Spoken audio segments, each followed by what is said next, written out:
आपकी नौकरी खतरे में है और इसकी वजह वो नहीं है जो आप सोच रहे हैं। न एआई, न मंदी, न कंपनी का घाटा, बल्कि आपको नौकरी से इसलिए निकाला जा रहा है ताकि किसी और की जेब भर सके। और सबसे चौंकाने वाली बात, जितना ज्यादा निकालोगे उतनी ज्यादा वाहवाही मिलती है। यह कोई साजिश की कहानी नहीं है, यह असली दुनिया का सच है। और आज हिडन ट्रूथ में हम वो पर्दा उठाएंगे जो बड़ी कंपनियां कभी नहीं चाहती कि आप देखें। मैं हूं सुशील गिरीश और अगले 10 मिनट आपकी सोच बदल देंगे। वीडियो में अंत तक बने रहिए। पहले बात करते हैं आंकड़ों की, क्योंकि नंबर कभी झूठ नहीं बोलते, इंसान बोलते हैं। पिछले 2 सालों में टेक सेक्टर में 3.5 लाख से 4.5 लाख के बीच नौकरियां खत्म हो चुकी हैं। सिर्फ 2024 में 500 कंपनियों ने छटनी की, 2025 में 700 से ज्यादा कंपनियों ने छटनी की और 2,40,000 लोगों को घर भेज दिया गया। और 2026 अभी साल का शुरुआत है और अब तक 99,000 लोग अपनी नौकरी गंवा चुके हैं।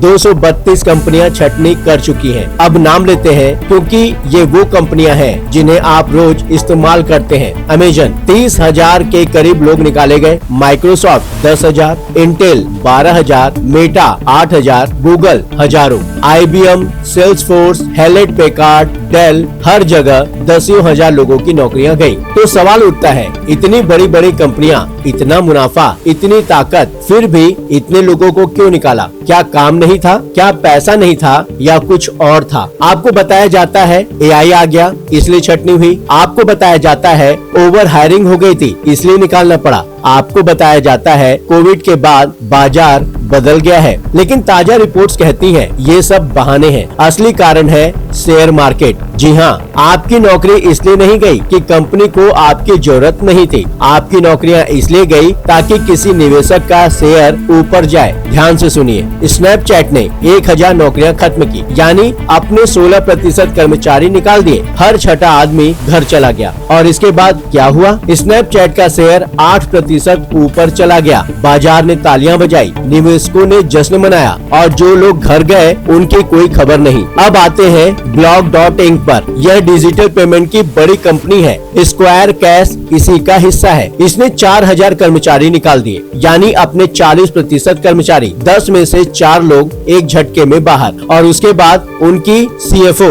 अमृता आहूजा का इंटरव्यू आया। उसमें उन्होंने बताया कि दूसरी कंपनियों के अधिकारी उनसे पूछ रहे हैं, आपने इतनी तेजी से कैसे निकाला, हमें भी बताइए। समझे, यह एक टेम्पलेट बन गया है। तूने निकाला, फायदा हुआ, मैं भी निकालूंगा। किसी ने नहीं पूछा कि काम था या नहीं, किसी ने नहीं सोचा कि जरूरत है या नहीं, बस निकालो और शेयर ऊपर जाओ। और जो दर्शक यह सोच रहे हैं कि यह चैनल बढ़ा चढ़ाकर बोल रहा है, उनसे विनम्र निवेदन है, पहले पूरी बात सुनिए फिर अपनी राय दीजिएगा, क्योंकि जो सामने दिखता है वो सच नहीं होता और जो छुपाया जाता है वह असली सच नहीं होता। यही तो हिडन ट्रूथ है। अब एक पुरानी और बहुत कड़वी बात है और आज उसे समझना बहुत जरूरी है। कहा गया है, पूंजी लापरवाह है, मजदूरों की सेहत की, उनकी उम्र की, उनकी जिंदगी की, जब तक समाज का दबाव न हो। यानी जिसके पास पैसा है उन्हें तब तक किसी की परवाह नहीं जब तक कोई उनका हाथ न पकड़े। मेदांता वाले डॉक्टर नरेश त्रेहान के खिलाफ मुकदमा हुआ क्योंकि उनकी फैक्ट्री में आग लगी, बॉयलर फटा,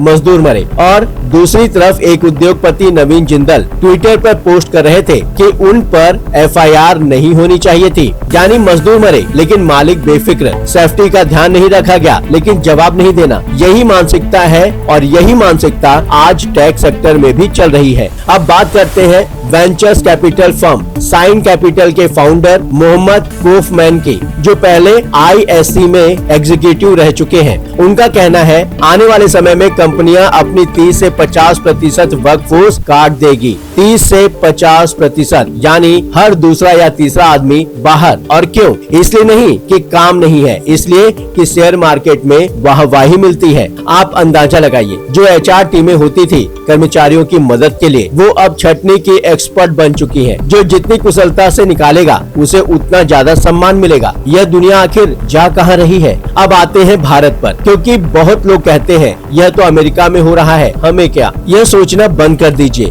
भारत में बड़ी संख्या में IT और टेक कंपनियां इन्हीं बहुराष्ट्रीय कंपनियों के लिए काम करती हैं। वहाँ छटनी होगी तो यहाँ भी कटौती होगी। ओरेकल कॉर्पोरेशन का उदाहरण सामने है। भारत में नियमों के अनुसार डबल ओवरटाइम देना था, नहीं दिया। सरकार ने कहा देना होगा, तो जवाब मिला हम हड़ताल कर देंगे। यानी नियम भी इनके लिए नहीं है। अमेजन ने कुछ ही महीनों में 30,000 लोग निकाल दिए और कह दिया कोविड के दौरान ओवर हायरिंग हो गई थी। निवेशकों ने कहा वाह क्या एफिशिएंसी है, शेयर ऊपर चला गया। और भारत में जो लोग अमेरिका यूरोप में काम कर रहे हैं वो पैसा कमाकर घर भेजते हैं, परिवार चलाते हैं, सपने देखते हैं। अगर वहाँ नौकरी गई तो असर यहाँ भी पड़ेगा। यह वैश्विक समस्या है और भारत इससे अछूता नहीं है। और एआई की बात करते हैं क्योंकि यह नाम लेकर बहुत डराया जा रहा है, लेकिन सच्चाई क्या है? एआई को भी चेक करने के लिए इंसान चाहिए। एआई जो काम करके देता है उसे परखने के लिए, सुधारने के लिए, समझने के लिए भी आदमी चाहिए। और एआई कितना भरोसेमंद है? अगर आप किसी संवेदनशील विषय पर जानकारी मांगे तो वो तथ्य बदल देता है, अपने हिसाब से जवाब देता है। और अगर आप उसे गलत साबित करें तो पहले बहस करेगा,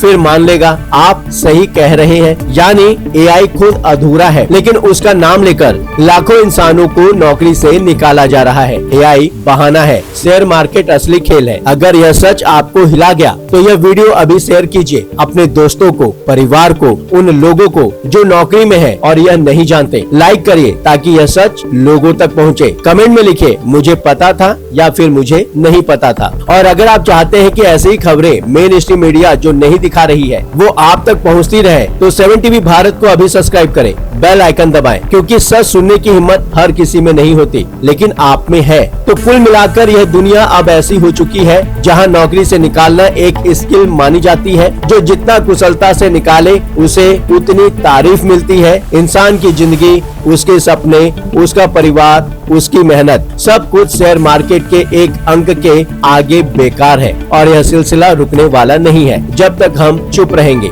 इसलिए जागरूक रहिए, अपने अधिकार जानिए और याद रखिए जब दुनिया आपको संख्या समझे तो आप इंसान बनिए। मैं हूँ सुशील गिरीश, यह था हिडन ट्रूथ 7 टीवी भारत पर। नमस्कार।